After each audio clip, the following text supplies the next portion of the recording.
খবর 24 সাথে আপনাকে স্বাগত। নতুন নতুন খবর জানার জন্য আমাদের চ্যানেলে চোখ রাখুন। রাস্তা সারাইয়ের দাবিতে কাদা জলে প্রধান পঞ্চায়েত সমিতির সহসভাপতি পূর্ত কর্মাধ্যক্ষদের এক প্রকার হাঁটতে বাধ্য করেন গ্রামবাসীরা, আর তাতেই কাজ টনকনড়ে প্রশাসনের তড়িঘড়ি শুরু হয় রাস্তা সংস্কারের কাজ।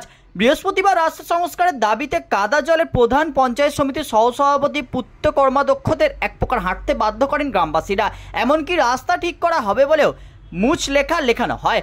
ঘটনাটি ঘটেছে বর্ধমানের 2 নম্বর ব্লকের মেমারি থানার নবস্তা 1 নম্বর গ্রাম পঞ্চায়েত এলাকায়। জানা যাচ্ছে এই গ্রাম পঞ্চায়েতের বেগুট গ্রামের রাস্তা দীর্ঘদিন ধরে খারাপ, বারবার জানিয়েও কোনো কাজ হয়নি। এমনকি রাস্তা ঠিক হবে বলেও মুচ লেখা লেখানো হয়। রাস্তা সংস্কারের দাবিতে নবস্তা 1 নম্বর গ্রাম পঞ্চায়েতে তালা ঝুলিয়ে রাস্তায় গাছের গুঁড়ি ফেলে বর্ধমান কালনা রোড অবরোধ করেন। পরে মেমারি থানার পুলিশ ও বর্ধমান 2 নম্বর ব্লকের জয়েন্ট বিডিও গেলে তাদের ঘিরেও বিক্ষোভ দেখান গ্রামবাসীরা, আর তাতেই হয় কাজ টনকনড়ে প্রশাসন আধিকারিকদের। শুক্রবার সকাল থেকে ইট ফেলে রাস্তার গর্ত বোঝানোর কাজ শুরু হয়। স্বাভাবিকভাবে এই ঘটনায় খুশি গ্রামবাসীরা।